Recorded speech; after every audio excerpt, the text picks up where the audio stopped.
नमस्कार दोस्तों, आप सभी का स्वागत है हमारे चैनल क्रोसेंट एस्ट्रो पर। हम फिर हाजिर हैं आपके सामने एक नए विषय पे चर्चा करने के लिए। आज हम चर्चा करने जा रहे हैं गुरु शिक्षक दिवस के बारे में। पूरे भारतवर्ष में गुरु शिक्षक दिवस 5 सितंबर को मनाया जाता है। हमारी भारतीय संस्कृति में शुरू से ही गुरु को एक अव्वल दर्जा दिया गया है। तो आइए आज हम चर्चा करते हैं गुरु शिक्षक दिवस के बारे में। और इस विषय पे चर्चा करने के लिए हमारे साथ मौजूद हैं डॉक्टर राजवीर शास्त्री जी। स्वागत है शास्त्री जी आपका। धन्यवाद। शास्त्री जी, ज्योतिष के अनुसार शिक्षा क्या है?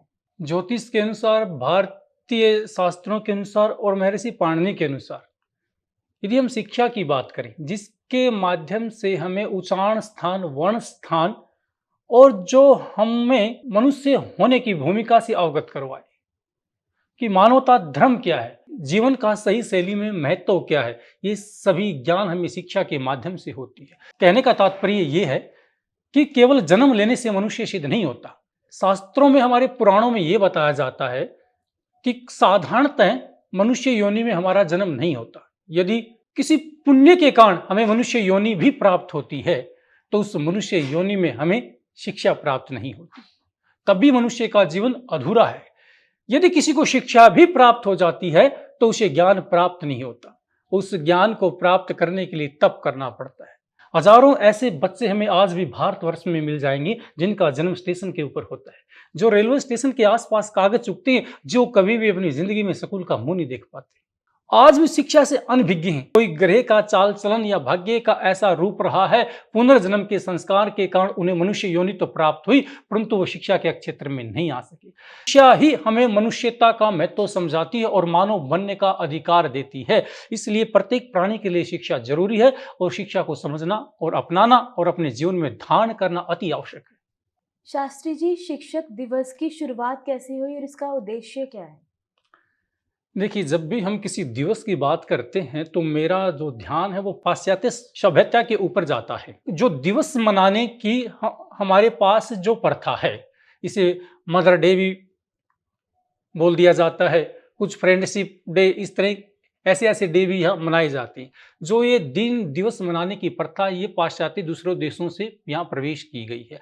उनके लिए अति आवश्यक भी है, क्योंकि वहाँ कुछ ऐसा प्रचलन भी है, यदि माता बच्चे को जन्म देती है और उसका पालन पोषण उसकी आया या कोई दासी करती है, मातृत्व का जो स्नेह है, जो वात्सल्य प्रेम है, जब बच्चा माँ की गोद में खेलता है, वो प्रेम, वो इमोशन वहीं से पैदा होते हैं।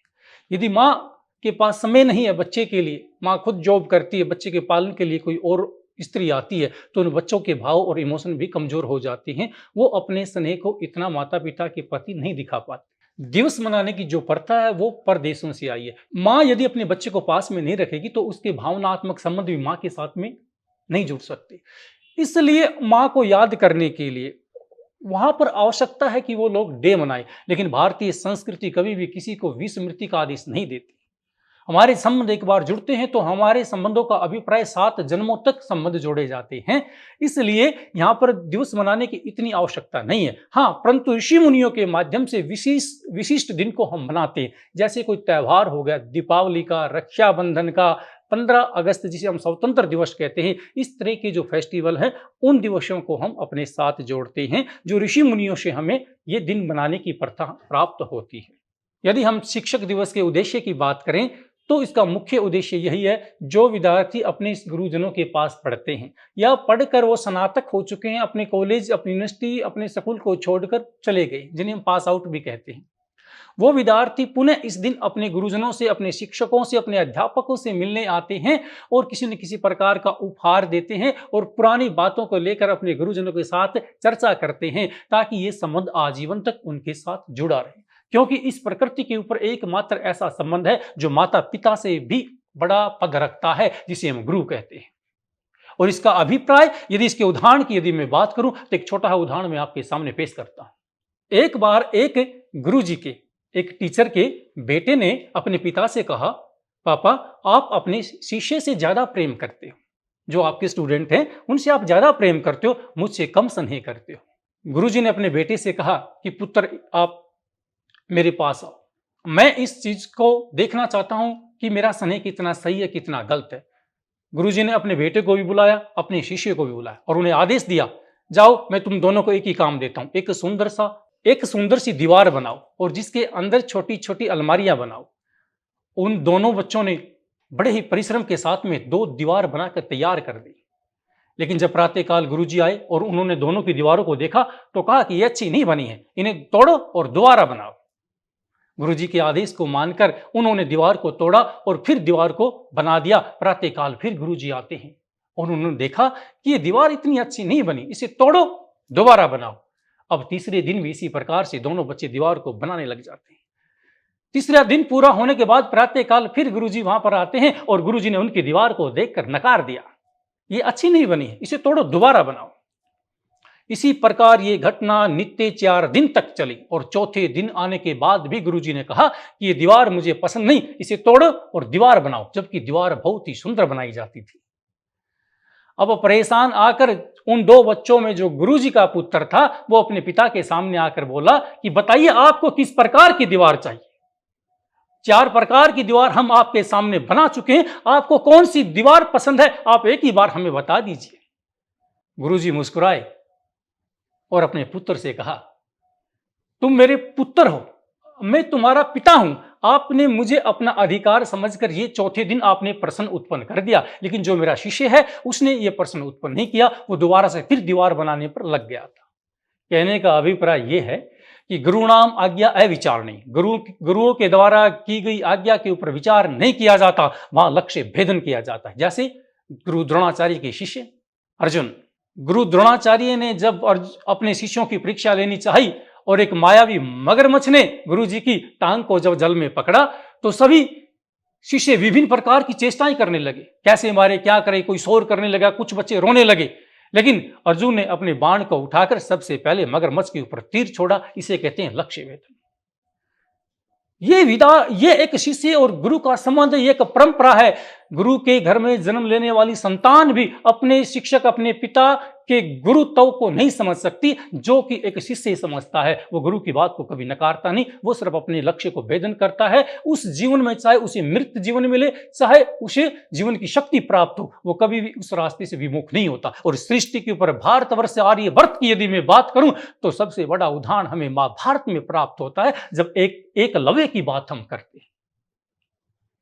एकलव्य चाहता तो द्रोणाचार्य से प्रश्न कर सकता था, मैंने कभी आपके पास शिक्षा ग्रहण नहीं की, मैं तो आपकी प्रतिमा बनाकर पढ़ता था, कैसे मैं अपना अंगूठा गुरु दक्षिणा में दे दूं। वो योद्धा जो उस प्रशिक्षण की तैयारी कर रहा था कि भविष्य में महाभारत का युद्ध होगा, जिसे हम आज के जमाने वर्ल्ड ओलंपिक कह सकते हैं, और प्रत्येक खिलाड़ी इसी भांति आज तैयारी करता है, जब भी मेरा सिलेक्शन हो तो मैं ओलंपिक में खेलने के लिए जाऊं और अपने देश के लिए गोल्ड लेकर आऊं। उस जमाने का ऐसा ओलंपिक था महाभारत का युद्ध, प्रत्येक योद्धा उसकी तैयारी करता था कि हम इस युद्ध में भाग लेंगे। लेकिन गुरु द्रोणाचार्य ने यह प्रतिज्ञा की थी कि मैं सबसे बड़ा योद्धा अर्जुन को बनाऊंगा, अगर ये महाभारत के युद्ध तक पहुंच गया तो ये मेरी प्रतिज्ञा को खंडित कर देगा। इसलिए गुरु ने छल किया और उसका अंगूठा लिया। ये भी गुरु और शिष्य का सबसे बड़ा उदाहरण है भारतवर्ष में, कि गुरु की आज्ञा का अनादर नहीं किया जाता, वो जो भी आज्ञा हो उसे मान लिया जाता है।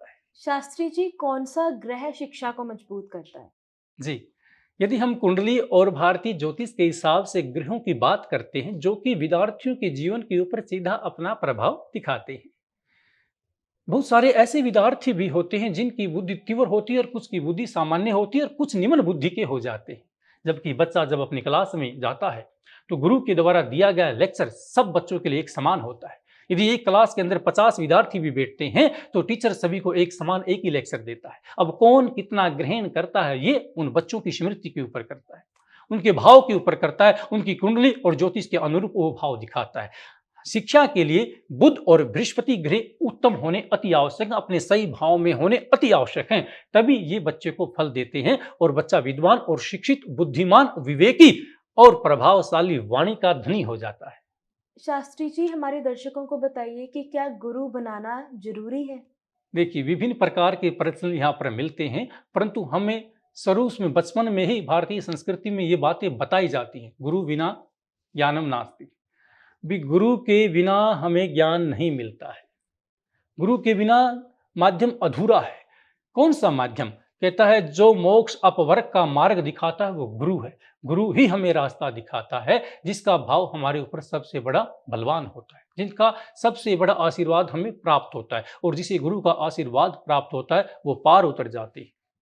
क्योंकि कहा जाता है कि जो गुरु की निंदा करते हैं वो अधर्म में रह जाते हैं, वो कभी भी अपने जीवन में तरक्की और अपने पद को प्राप्त नहीं कर पाते। इसलिए गुरु का सर्वदा सम्मान करना चाहिए और अपने जीवन में गुरु को अवश्य मनाना चाहिए।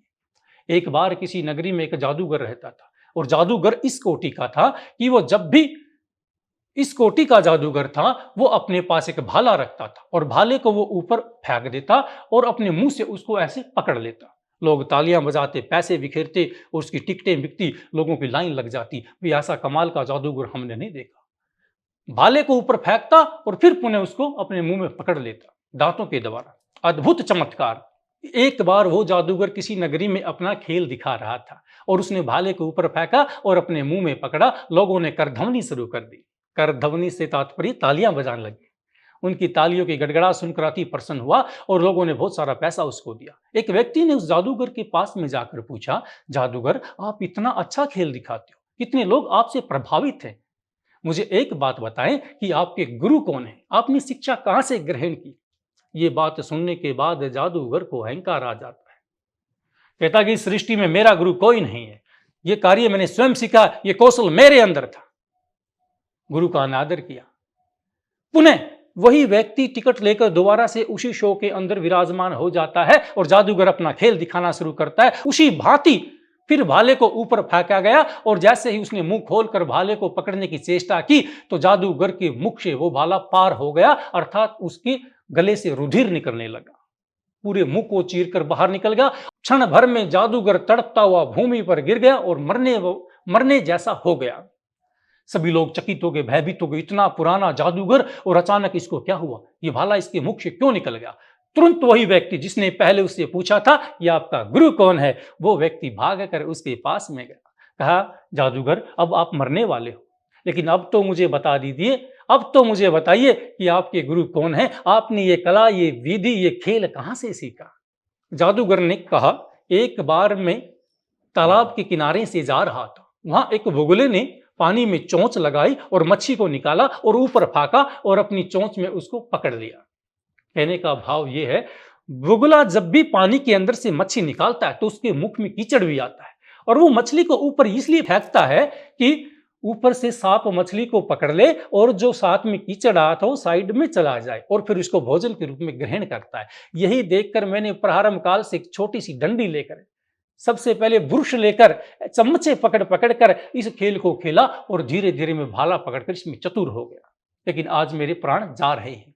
तभी उस व्यक्ति ने कहा कि प्रभु आपने अहंकार आया, और इस अहंकार ने ही जादूगर आज तेरा जीवन ले लिया है, क्योंकि तुम्हारा गुरु वो बुगला था जिसको देखकर तूने ये क्रिया सीखी। ये जरूरी नहीं कि गुरु किस रूप में आ जाए, वो आपका गुरु बुगला था, उस बुगले को आपने गुरु मानना चाहिए था। आपने गुरु का अनादर किया, आज आपकी विद्या फैल हो गई। इसलिए सीखने के बाद भी वो विद्या हमें काम नहीं आती जो अपने गुरु का अनादर करता, जो शिक्षक का सम्मान नहीं करता है। जिस तरह से जादूगर ने अहंकार के कारण अपने प्राणों को छोड़ दिया। इसलिए गुरु को मानना अति आवश्यक है। गुरु के बिना कोई भी संसार रूपी सागर से पार उतारने में हमें कोई भी समर्थ नहीं है। अर्थात अनेकों प्राणी यहाँ पर जन्म लेते हुए मझधार में डूबकर अपने प्राणों को छोड़कर यही सृष्टि से दूर चले जाते हैं। एकमात्र यदि कोई शक्ति ईश्वर ने बनाई है जो परमात्मा के माध्यम से मनुष्य को जोड़ सकता है, वो हमारा गुरु है। इसलिए गुरु को मानना चाहिए, गुरु का सम्मान करना चाहिए। ऋग्वेद की एक ही सूक्ति है, वो आपको कुछ नहीं कहता कि आप आईएएस बनिए, आप अध्यापक बनिए, आप बिजनेसमैन बनिए। नहीं, एक ही पंक्ति कहता, मनुर्भाव, यदि बनना है तो मनुष्य बनो, बाकी जो बनना बाद में बनो। शास्त्री जी, गुरु बिना ज्ञान नहीं है, ये पंक्ति कितनी सिद्ध है। गुरुर ब्रह्मा गुरुर विष्णु गुरु महेश्वर है। ये भारतवर्ष की सनातन रीत रही है कि गुरु के बिना तो देव भी अपना कल्याण नहीं समझते। इस भूमि के ऊपर यदि भगवान ने भी मनुष्य के रूप में जन्म लिया है तो उन्होंने भी अपने गुरु को अपनाया है। राजा दशरथ के वंशजों के गुरु रहे वशिष्ठ ऋषि, खुद भगवान योगेंद्रन, वासुदेव, गोविंद, देवकी नंदन, श्री कृष्ण संदीपनी ऋषि के आश्रम में जाकर शिक्षा ग्रहण करते हैं। अपने गुरु का सम्मान करते हैं। संदीपनी ऋषि को अपना गुरु बनाया। इस प्रकृति पर आने के बाद भगवान भी गुरु के बिना मार्गहीन है, तो सामान्य पुरुष और मानव के बारे में चर्चा ही क्या करना। अर्थात अपने गुरु को अपनाकर उसके द्वारा बताए गए मार्ग को हमें अपनाना चाहिए। परंतु एक बात और मैं कहना चाहूंगा, कलयुगे पाखंडे पूज्यते। आज के युग में कुछ ऐसी प्रथाएं भी हैं जो कि एक ऐसे व्यक्ति के धूल में गए हुए भावों से व्यक्ति बह जाते हैं, जिनके भाव या इमोशनों का लाभ भी उठाया जाता है। गुरु का अभिप्राय कुमार्ग दिखाना नहीं, कुसंगति नहीं, और उसका चरित्र अति उत्तम होना चाहिए। उसी व्यक्ति को हमें गुरु बनाना चाहिए। देश प्रथा जिसे भेड़ चाल देखकर हमें किसी को गुरु नहीं बनाना चाहिए। जिसके द्वारा हमें ज्ञान की ज्योति जगाई जाए, जिसके द्वारा हमें वो भाव बताया जाए जिससे हमें ये महसूस हो कि मृत्यु और जन्म का संबंध क्या है और उस मनुष्य लोक में मैं किस लिए आया था, मेरा यहाँ आने का पर्पज क्या है। केवल खाना, भोजन करना, बच्चे उत्पन्न करना ही मनुष्य जीवन नहीं है। ये कार्य तो पशु भी करते हैं। वहां प्रेम भी है, स्नेह भी है, वासना भी है, क्या नहीं है। ये जानवरों में भी है। उससे भिन्न कोई वस्तु परम पिता परमात्मा ने मनुष्य को दी है, वो आपकी बुद्धि है, वो आपकी चेतना है, आपका मन है। इस मन बुद्धि के द्वारा ही हमने उस ईश्वर को जानना, उस गुरु के महत्व को समझकर जीवन में आगे बढ़ना है। इन पहलुओं को जो जान जाएगा, उसी व्यक्ति का मनुष्य योनि में जन्म लेना सार्थक माना जाएगा। अन्यथा अनेकों व्यक्ति यहाँ जन्म लेते हैं, अनेकों व्यक्ति इस भूमि को छोड़कर चले जाते हैं। ये आवागमन सृष्टि के ऊपर लगा हुआ है। परंतु गुरु के माध्यम से ज्ञान ज्योति जलाकर जो उस मार्ग को अपना गया, उसी मनुष्य का जन्म लेना यहाँ पर सार्थक है। शास्त्री जी, आज आपने हमें और हमारे दर्शकों को गुरु शिक्षक दिवस के बारे में ढेर सारी जानकारी दी। इसके लिए हम आपके बहुत बहुत आभारी हैं। अभिवादन करते हैं आपका। आज हमने गुरु शिक्षक दिवस के बारे में चर्चा की। उम्मीद है हमारे दर्शकों को आज का हमारा कार्यक्रम बेहद पसंद आया होगा और उनको ढेर सारी जानकारी मिली होगी। अगर आप भी अपने जीवन में सफलता प्राप्त करना चाहते हैं तो अपने गुरु का हमेशा आदर कीजिए और उनका सम्मान कीजिए। ऐसी ही और जानकारी के लिए आप बने रहिए हमारे साथ क्रोसेंट एस्ट्रो पर। आज का कार्यक्रम आपको कैसा लगा हमें कमेंट बॉक्स में ज़रूर बताइए। नमस्कार।